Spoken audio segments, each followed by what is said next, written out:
galimoto liithalite mdziko muno. Bungwe loyendetsa chisankho lati lonjezera masiku ochitira gawo loyamba lakalembera wakaundula wa voti. Nkhani zina, National Food Reserve Agency yati yapeza ndalama zokwana 12 billion kwacha zogulira chimanga. Tili ndi izi komanso nkhani zina zambiri tiyandikhaye limodzi. Bungwe la Malawi Energy Regulatory Authority MERA a Henry Kasaje walephera kufotokoza nthawi yeniyeni yomwe vuto la mafuta likuyembekezeka kutha mdziko muno. Koma Kasaje apepesa kamba ka vutoli lomwe likuoneka kuti silikukata. Iwo apereka chipepesoche atalonjeza ku mtundu wa Malawi kuti vutoli lifika kumapeto kumathero a sabata atha. Izi ndi zomwe Kasaje anauza mtolankhani wathu Chimwemwe Mangazi ku Blantyre. Nkhani ya mafuta mdziko muno tinene kuti panopo sindingachitonena tsiku lonena kuti mawa kapena nkuja zinthu zonse zikhala zitayera, koma tayika ndondomeko yonena kuti zisatitengere nyengo yaitali. Ndiye pakadali panopo tikuyesetsa kuti amene ali ndi malaisensi awo otibweretsera mafuta mdziko muno, makampani akuluakulu la Nokima, la boma ndi la PIL, la private sector, iwo agwire ntchito yawo ndithu ukadaulo komanso modzipereka kwambiri kuti vuto la mafutali lithe mu nyengo yochepa. Ndipo pakadali panopo tili ndi chitsimikizo chonena kuti popeza vuto limodzi limene tinali nalo la kuti tinali ndi ngongole ndi amene amatipatsa mafuta tathana nalo, ndalamazo zaperekedwa. Tili ndi chiyembekezo tsopano kuti kupereka kapena kutipatsa kwa mafuta kukhala kwa changupo ndipo kofulumirirapo. Ndipo tili ndi chiyembekezo choti izizi zikachitika, komanso mchitidwe umene mwina anthu ena akumachita omachotsa mafuta mdziko muno ma filling station nkumakagulitsa ku black market, tikathana nawonso mchitidwe umenewo zitithandiza ndipo zitithangatira kuti tikwaniritse kuti mafuta ayambe kupezekanso m'madera onse mosavuta. Ndipo Isaac Salima akuoneka mmene vuto lakukwera kwa mtengo olipirira minibasi likukhuzira anthu amene amaphunzira m'madera otalikira komanso apantchito. Ndalama imene anthu amalipira minibasi kapena galimoto zosiyanasiyana akamapita m'madera osiyanasiyana yakwera malinga ndi kusowa kwa mafuta mdziko muno. Ndalamayi m'madera ena yakwera ndi kawiri, pamene ena mpaka katatu kamene. Nditaganizani ophunzira ochokera m'matawuni komanso m'mizinda amene amaphunzira sukulu zimene zili mutali ndipo amadalira kukwera galimoto zotere. Malingana ndi izi, ophunzira otere makolo awo akuvutika kwambiri kuti adziwapasa ndalama zokwanira kuti akwerere minibasi kapena galimoto zina popita komanso kubwera ku sukulu. Kotero kuti mapeto ake ophunzirawa akukakamizika kuyima malo okwerera basi kumapempha eni galimoto zina kuti akwere nawo galimotozi, koma njirayi malinga ndi ophunzirawa ndi osadalirika. Zikuvuta sina nkhani mafuta amene akwera mapezewa kuti transport imene mapereka makulu makhalisa wana mangotumiza kuti basi pitani mukazionera konko, ndeti mapezewa kuti ima pano pasino kumapemphaso magalimoto saulere sikulu kuti pite ku skulu ndi matransport imene akwera pano chifukwa kuti ufike Blantyre pano pa machechi 15. Pati tikamachoka kumachinjiri kumapita ku skulu timakwerera 1000, komana apa pati makwera 2500. Panopa kuti kutibira kuti tikwere maloli zima movutika mumemo mane mapezeka tukafika ku nyumba mochedwa nde timakhala kuti tatopa kuwerenga kumativuta. Ine zimene zandifuza kuti ku skulu timatha kumakafika mochedwa kuti matransport kutuwa kuti nthawi zina timatha kumayenda wapasi. Makolo nawonso akuvutikanso malinga ndi kuti pamene akusakasaka ndalama yopereka kwa anawo kuti apite ku skulu, nawonso akuyenda kusala ndi ndalama yakuti ena mwa iwo akagwiritse ku ntchito komanso kudyera pa khomo. Koma ambiri mwa iwo sangakwanise mwakuti amachita chisankho chomangoyenda pasi popita ku ntchito komanso kusadya kumene. Moyo ukuoneka olimba kwambiri kwa anthu otere. Amene makwera kupita kulimbi makwera 500, pano tukwera 1000, 800, anthu alibenso mitengo eni angopanga mtengo umene wakuganiza.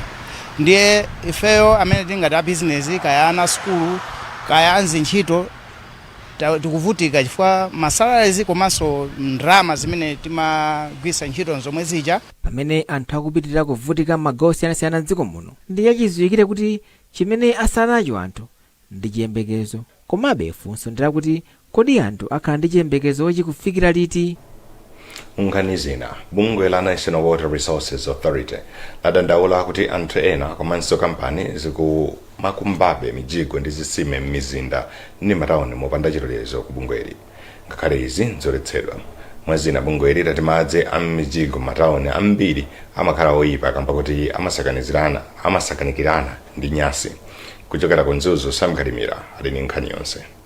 Ofalitsa nkhani za bungwe la National Water Resource Authority Masozi Kasambala anayankhula izi pa mkumano umene anali nawo ndi mamembala a konsolo ya Mzuzu komanso nthambi zina zomwe zimagwira ntchito yokhudza madzi mu mzinda wa Mzuzu.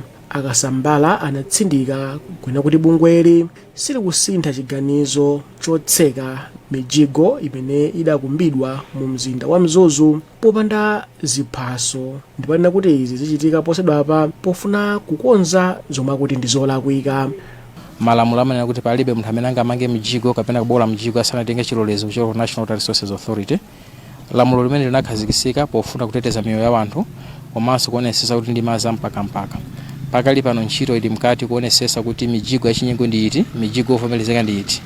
Mijigo yomwe ilibe chilolezo chomwe tikuchita pakali pano ndi kuona kuti kodi mujigo pamalopo ngoyenera. Iwo kenaka anena kuti bungweli linakumana ndi mamembala a konsolo ya Mzuzu ndi cholinga choti awauze kuti padali pano madzi ku nyanja ya Malawi akwera, ndipo akuti mvulaso ikayamba ndiye kuti madziwa adzachuluka ndipo nyumba zina zapezeka kuti zili m'madzi. Mfumu ya mu mzinda wa Mzuzu akondwani Brian Nyasulu anati ntchito ya konsolo ikhale kuyendera maodo okwana 15 a mzindawu kuphunzitsa anthu zakufunika kutsatira malamulo akafuna kukumba mjigo kudera kwawo. Musite muno moto anthu ambiri mavutika ndi ma connections ya madzi and so forth, so panopo pali choice yabwino kuti anthu akhoza kukhala ndi madzi awo pakhomopo bora asatire malamulo. Ambiri omwe ananenawo pa mkumanowu analangiza bungwe la National Water Resource Authority kunena kuti lichite machawi potseka mijigo imene ikugwirabe ntchito mu mzindawu komano ilibe ziphaso, ponena kuti yambiri mwa iyo ikubweretsa kuseruka ukhondo makamaka pa madzi omwe anthu ena amamwa mu mzindawu. Bwalo la milandu mu mzinda wa Lilongwe lagamula ane Mumba kuti akakhale ku ndende zaka 53 kamba kuwapeza olakwa pa mlandu opha amunawo a Professor Peter Mumba. Wazenga milandu amzonde mvula ndi omwe apereka chigamulochi mu mzinda wa Lilongwe lachinayi. Pemphero Malimba ali ndi ripoti lomwe awerenga ndi Brenda Kaya. Justice Nzonde Mvula wati mwazina kuchedwa kwa Mumba kuwapiritsa amunawo ku chipatala komanso kunena kuti adavutika ndi nthenda yakuthamanga kwa magazi pamene padalibe zizindikiro za vutoli kudaonetsa kuti iwo adachita kukhonza za imfayi. Amvula atsindika kuti kutengera izi Amumba amayenera ndithu kupatsidwa chilango chokakhala ku ndende. Oyimira Amumba Innocent kubwalo anati akachita apilo ku bwalo la Supreme. Tisakhazike kwambiri pa zaka pa chilango chifukwa chakuti kupita kusogoloku focus yathu ikhala kwenikweni ya kupezedwa kolakwa, conviction ya client wathu. Mukuona kwathu ndi mukuona kwa client wathu conviction iyo si yoyenera, si kugwirizana ndi umboni.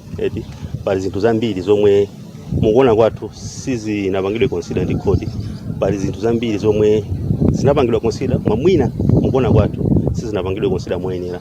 So tikufuna chilangochi chikapangidwe test ndi Supreme Court kuti Supreme Court ikachioneka ikaone kuti kodi ndi choyenera. Oyimira boma pa mlandu apa pano Kamwendo ali mbali yawo ndokhutira ndi chigamulochi. Akuboma tinapempha kuti ndiya ukhale moyo wawo 7 ndende koma khoti yapeka zaka 53, so mukaphatikiza zaka zawo komanso ndi 53 it means kuti ndi life imprisonment ibe imene timapempha.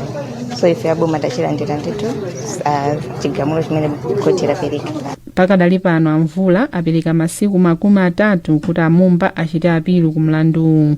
Professor Peter Mumba amene ankagwira ntchito ku sukulu ya ukachenjede ya Luwana adamwalira pa 25 April chaka cha 2020. Ane Mumba amene ali ndi zaka 56 adamangidwa pa mlandu pa 20 September 2020. bungwe loyendetsa chisankho mdziko muno la Malawi Electoral Commission lati lonjezera masiku ochitira gawo loyamba lakalembera wakaundula wa voti limene lili mkati m'madera ena mdziko lino. Wapampando wa bungweli a Justice Annabel Nterimanja wanena izi kudzera mkalata imene bungweli latulutsa. Pemphero Malimba ndi zambiri. Justice Annabel Nterimanja wati kuonjezera masikuku kuthandizira kuti ntchito yolemba anthu mkaundula wa chiphaso cha unzika kudzachitike m'madera omwe mukuchitika gawo loyambali potengera chigamulo cha bwalo la milandu chimene chidaperekedwa pa 25 mwezi uno chimene chidatsindika zoti bungwe la National Registration Bureau lidzilembanso anthu mkaundula wa chiphaso cha unzika malo olembetsera kaundula wa voti. Nterimanja atsindika kuti bungweli lidzadziwitsa Malawi za chiwerengero cha masiku onjezerawa gawo lachitatu la ntchito yolemba anthu mkaundula wa voti likadzatha. Poyankhulapo mneneri wa chipani cha Alliance for Democracy Ane Maluwa atadzayankhulapo zambiri akadzadziwitsidwa za chiwerengero cha masiku amene aonjezeredwe. Kuti mmene anenerapo kuti aonjezera koma afotokoza bwinobwino kuti kuonjezera kwake ndikotani ndemanga yathu ayikulu ichitika tikoti kuonjezera kwake mpoto. Mneneri wa chipani cha Democratic Progressive Achadik Namalomba wati bungwe la MEC silinayankhe nkhawa zawo. Izizo zimene atulutsa statement atulutsa kutenga mmene atulutsawo uongwawo mmene akuonera iwo koma mmene tikuonera ife kuyembekezerabe kuti tikhala nawo pansi ndipo awayimike chisankhochi kuti zonse zikonze bwinobwino tiziyendera limodzi. Chifukwa izi zimene apangazi zongonena kuti ati tiwonjezera apanga okha sadatiwuze ife. We, the opposition parties, asked MEC not to proceed with the registration. Lachitatu, zipani za DPP, UDF, UTM komanso AFOD zidapereka masiku 14 ku bungwe la MEC kuti liyimitse ndondomeko yolemba mkaundula wa voti ponena kuti gawo loyamba la ndondomekoyi likukumana ndi mavuto ochuluka. Zipanizi zidati kuyimitsako kungathandize kuti adindo akumane ndi kupeza njira zothanirana ndi mavutowa.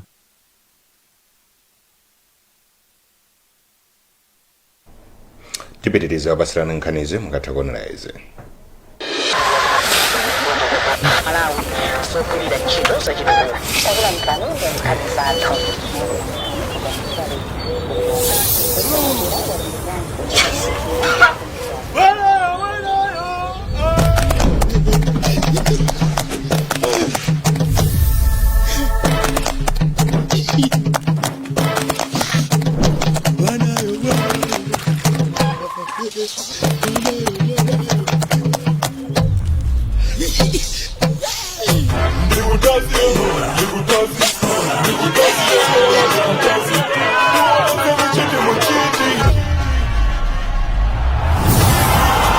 Yabweranso ndi moto yayikulu kuposa chaka chatha.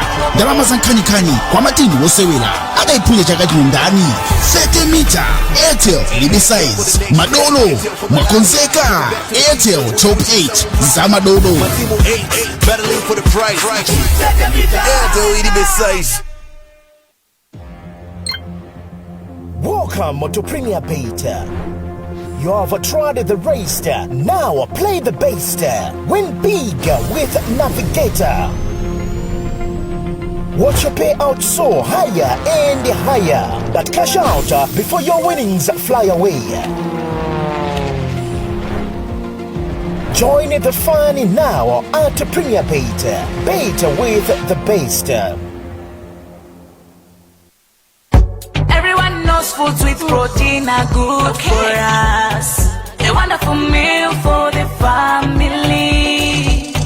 A little bit of onions, a little tomato. Mix it up and it's ready to eat. Top soy, we're happy life. All you need is top soy. With the top taste, brighten your day with top soy, top soy, top soy. Top Soy Soya Pieces is a world-class Malawian top relish made with top quality, top taste and top value, and it's perfect when served with rice, sima, spaghetti and so much more. Buy yours today in all wholesalers and retail shops across the country. Top Soy, truly a top relish. Kupitiriza nkhanizi akatswiri pandale a George Perry komanso a Victor Chipofya apereka maganizo osiyana pa pempho la zipani zotsutsa boma zomwe zapempha kuti ntchito yolembetsa anthu mkaundula wa chisankho iyimekaye. Kumayambiriro kwa sabata ino zipani za DPP ndi UTM zinati zikuganizira kuti pali ubale pakati pa chipani cha MCP ndi mtsogoleri wa bungwe la MEC. zomwe ati izi zili ndi kuthekera kosokoneza kalembera ndi chisankho cha chaka chamawa. Daniel Zimba walemba ripoti ili.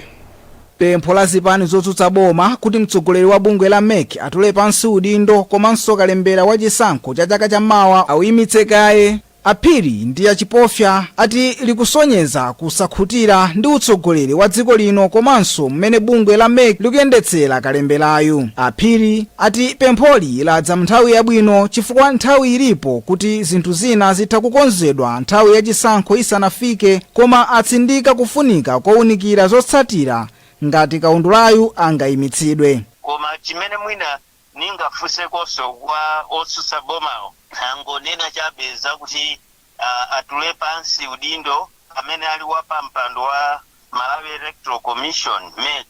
Sitikuona kuti pamene pasiriza ganizolo likone ngati lili panjira nanga akayima chichitike ndi chiyani poyang'ana za tsogolo la ufundoyi, chifukwa pafunikanso wina asankhidwe, chifukwa wosankhayo kolingana ndi malamulo ake ndi president iyo ndi wa Malawi Congress, ndiye achite bwanji pamafunika kuperekapo guidance pamene bobo. Koma m'mawu awo achipofya anakayikira ngati zifukwa zomwe zipani zotsutsazi zapereka zili zolondola, koma anati mtsogoleri wa MEC akatula pansi udindo zitha kuthandizira kuti anthu adzavomereze zotsatira za chisankho cha chaka chamawa.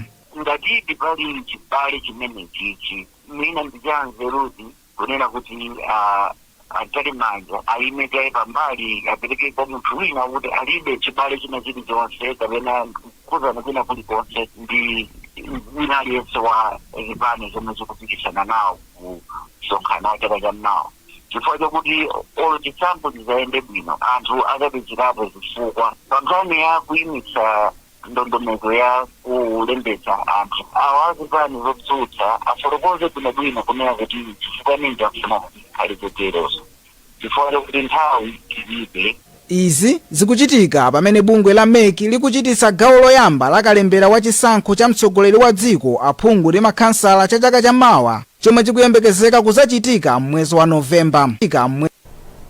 Tidakali pa zisankho, bungwe la Lilongwe Interfaith Dialogue Association pamodzi ndi Center for Social Concern alimbikitsa chinyamata m'Malawi muno kuti akhale patsogolo kulimbikitsa mtendere pomwe dziko likukonzekera zisankho za chaka chamawa. Mabungwe awiriwa anena izi lachinayi mu mzinda wa Lilongwe pomwe amakhazikitsa ntchito yolimbikitsa za mtendere zomwe achinyamata adzitsatira mdziko muno. Brenda Kayo ali ndi zambiri mu ripoti ili. Mabungwe awiriwa akhazikitsa ntchito yomwe akufuna kuti azikambirana, kuphunzitsa komanso kufikira chinyamata m'midzi kuti akhale akazembe a mtendere. Oyang'anira ntchito ku bungwe la Center for Social Concern Tobias Jeli anati pa nthawi ya kampeni achinyamata ambiri amagwiritsidwa ntchito ndi anthu andale kuti azichita zipolowe. Iwo anapereka chitsanzo pa zomwe zinachitika posachedwapa kwa Nsundwe pomwe achinyamata adatseka misewu ndi kuphwanya galimoto ya mmodzi mwa mamembala a DPP. Kuti tiapange involve atengepo gawo lalikulu kwambiri pa nkhani yobweretsa mtendere. Monga mukudziwa paliponse pamene pamakhala zovuta achinyamata amene gawo lalikulu kwambiri. Dzana ili anayimitsa magalimoto pa mpingo anapita ku Nchinji mapanga search amene anapanga Mount Malibrook amene anali achinyamata anamuonetsa bwinobwino. Ndi achinyamata akugwiritsa ntchito 1 ndi azipembedzo, 2 ndi andale komanso even mafumu. Mkulu wa bungwe la Leader Christopher Mwasi apempha ndale kuti apewe kugwiritsa ntchito achinyamata pa zofuna zawo kuti apindule za ndale. Mmodzi mwa achinyamata Temwanani Kumwenda walonjeza kulimbikitsa mtendere pakati pa achinyamata pomwe dziko lino likukonzekera zisankho za 2025. Ineyo monga wachinyamata ndi udindo wanga powauza azinzanga kufunika kukhala ndi chisankho cha mtendere, powauza kuti nthawi imeneyi tikathe kupewa opezeka m'magulu obweretsa chisokonezo. Monga mukapezeka ku mademu kuli bwino munthu kapeze chinthu chokupindulira iwe mwini. Malawi ikuyembekezera kuchita zisankho zapatatu pa September 16, 2025. Mlembi ku nduna wa zamaphunziro amangani chilala katundu ati ndizokhumudwitsa kuti zaluso zambiri zomwe zimapangidwa msukulu za ukachenjede zimangothera pa chionetsero. Achilala Katundu ati dziko la Malawi litha kukwanitsa kupagula zinthu zochepa kuchoka kunja kwa dziko lino ngati likupanga zinthu zake. Feston Malekezo wadza ndi ripoti. Achilala Katundu anayankhula izi lachitatu pomwe anakumana ndi akuluakulu a sukulu zimene zikulandira thandizo pansi pa ntchito yotchedwa Skills for a Vibrant Economy ku chigawo chakumpoto. Iwo anati dziko la Malawi likuyenera lizipanga zinthu zaluso zimene nzogwirika komanso zapamwamba zimene zingathandizire kuthetsa mavuto omwe ali mdziko muno. Akatundu anati ntchito ya SAVE imene ndi ndalama zokwana $100 million cholinga chake ndikufunisisa kuti chuma cha dziko lino chipite patsogolo. Tiyeni tionetsetse kuti zinthu zimenezi zikufika poti ndi zinthu zolozeka, tikulemba anthu ntchito ambiri zizilowa mu masitolo mwathu kuti zimenezi zikupangika. Phindu lake tichepetsa zinthu zimene tikuitanitsa kumayiko akunja kumadzagwiritsa ntchito kuno. Phindu lake tichulukitsa katundu amene timagulitsa kunja. Chivomerezi chizioneka kuti zinthu zikutheka, zizithekadi. Poyankhapo pa izi, mkulu wa sukulu ya zamanja ya Kasama Akondwani Nyilongo anati iwo ali ndi kuthekera kopanga zinthu zaluso zimene zapamwamba, koma chimene chikufunikira kwambirinso ndi misika. Kuti tipange zinthu zonena kuti zikhale zochuluka zipite kandi kunja ka Malawi muno zikafikire madera ambiri pamafunika kuti tipeze market kapena kuti msika. Ndiye tikapeza msika sizimakhala zovuta kupanga mumapangadi zochulukira ifa mumadziwa kuti sizingakuonongekereni. Potengera ngati Kasama zinthu zambiri zimene timakhala nazo zimatengera zochokera ku ulimi, fati ndi kosi imene timati edible horticulture zimachokera ku ulimi. Ndiye ku ulimi kuti tilimbike tichilimike tikhale nzambiri pamafunika tikhale ndi msika okhazikika. Ntchito ya SAVE ikuthandizira sukulu za ukachenjede zokwana zisanu ndi zinayi, sukulu zaluso zopitirira 35 komanso sukulu zina zimene sizaboma.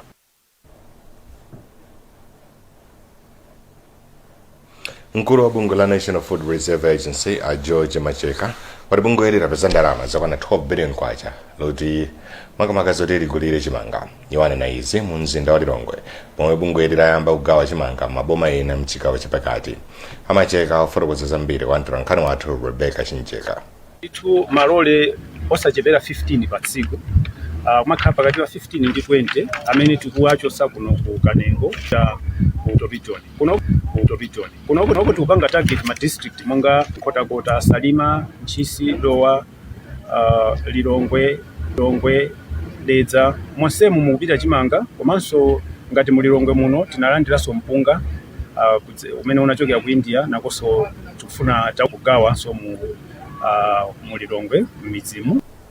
Bungwe la zaumoyo la Right to Care alapempha atsogoleri amu Africa komanso maunduna a zaumoyo kuti akumane ndi kupanga migwirizano kuti anthu amene amayenda m'mayiko a Africa maka amene amamwa mankhwala otalikitsa moyo ama ARV asamavutike kupeza thandizo la chipatala akapita dziko lina.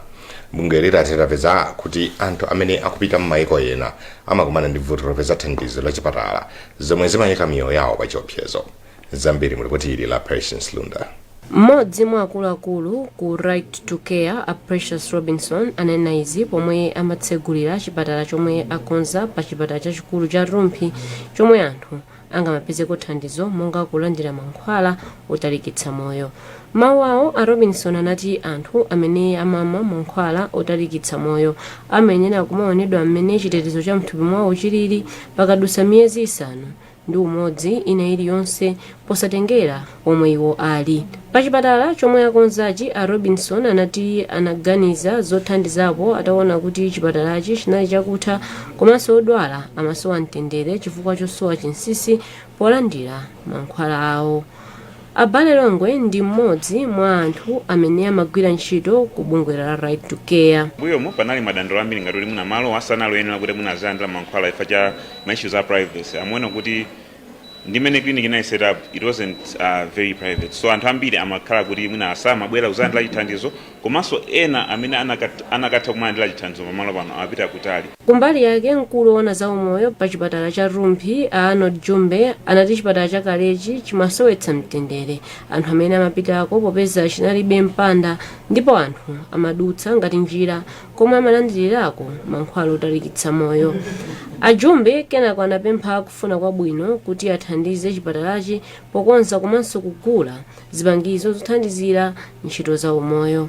Seumene umadusa pafupi ndi chipatala chimene anthu amalandira treatment ya ARV ndi anthu sanalibe ukondwa chifukwa amaona ngati kuti ufulu wawo wosaonedwa akutenga chithandizo ngati chimenechi sunali wabwino. Mkulu wa chipatala chachikulu cha Mzuzu a John Chipolombwe omwe anayimirira mlembi wa za umoyo pamwambowu anathokoza bungwe la Right to Care pa thandizo lawo.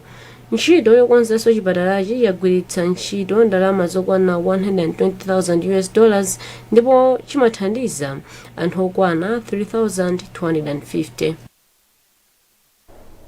Nkhani zathu ndi zomwezi kumalisana siyane na insemito yake sizinaziwikebe kuti vuto lakusowa mafuta agalimoto lithaliti mdziko muno. Bungwe loyendetsa chisankho lati lonjezera masiku ochitira gawo loyamba lakalembera wa kaundula wa voti. Nkhani zina National Food Reserve Agency yati yaviza ndalama zokwana 12 billion kwacha zogulira chimanga. Munani ndine yang yatsani moto ikani poto tipike nsima Mmawa sunshine man pasam pava mai DM saphikile wina munga dipwetekese mima ebola sunshine kuwala twantwan looking so fine kukuta pam pam Mmawa sunshine ndikawawa Mmawa sunshine ndikawawa ndinyatwa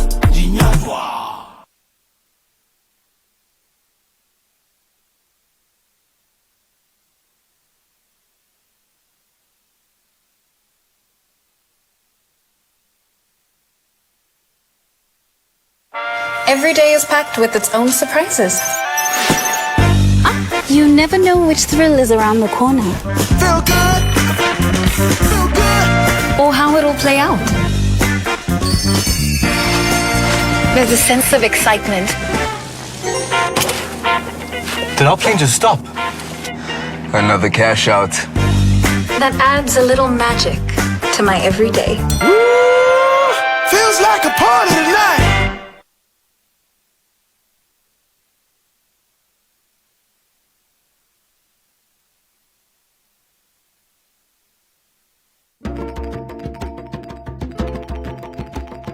The European Union in Malawi recognizes that agriculture is at the heart of sustainable development in the country. To grow Malawi in a way that is both environmentally and economically prosperous, farmers and farming communities need to be at the forefront of relevant initiatives. Growing Malawi together means promoting sustainable agricultural growth and an expanded commercial agriculture base to increase incomes, employment, and food and nutrition security in Malawi within the context of a changing climate. Growing Malawi together means supporting farmers and communities as they transition to sustainable food and farming system. The EU has been working with its partners to capacitate farmers through farmer field schools with a focus on the increased productivity and diversification while ensuring preservation and restoration of natural capital, ecosystem management, and waterland usage. Farming communities are now not only able to achieve food sufficiency, but are also able to sustain themselves economically throughout the year. Zathandizira kwambiri kuti ulimi wotsirirawo tidzipindula ana akuphunzira matupi chakudya chikupezeka.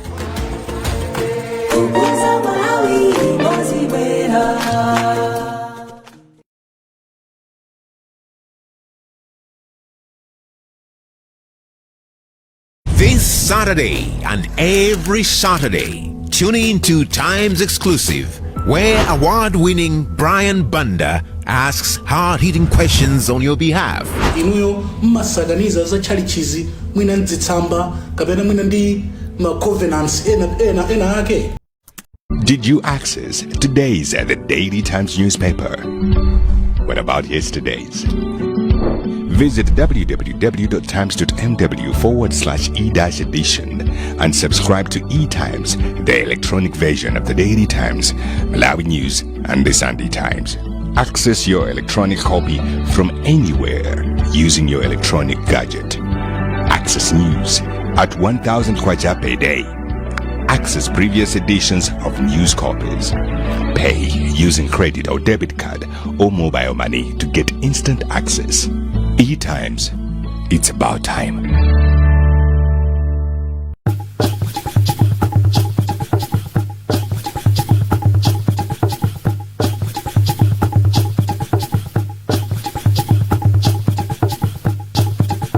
Sound check.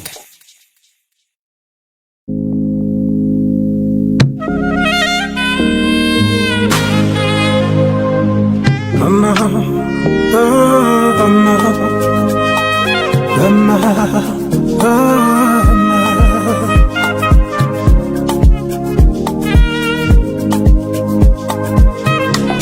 You say it's Adatela mama, adatela daddy, mawa wagogo, osaka iwale, osabi wajibandurena, osakade maoneke yade mana wanga, ukonde kalibe, olo bali wakongolo panda kalire utibe bali shabe, upeze wajibonda zikudekesa tindo zikavura. Hai darling wanga maziku samako maonse, lelo zavura, baba zizaenda, osarideria kwa Samusoni. Adatela mama, adatela daddy, mawa magogo, osaka iwale, osabi wajibandurena.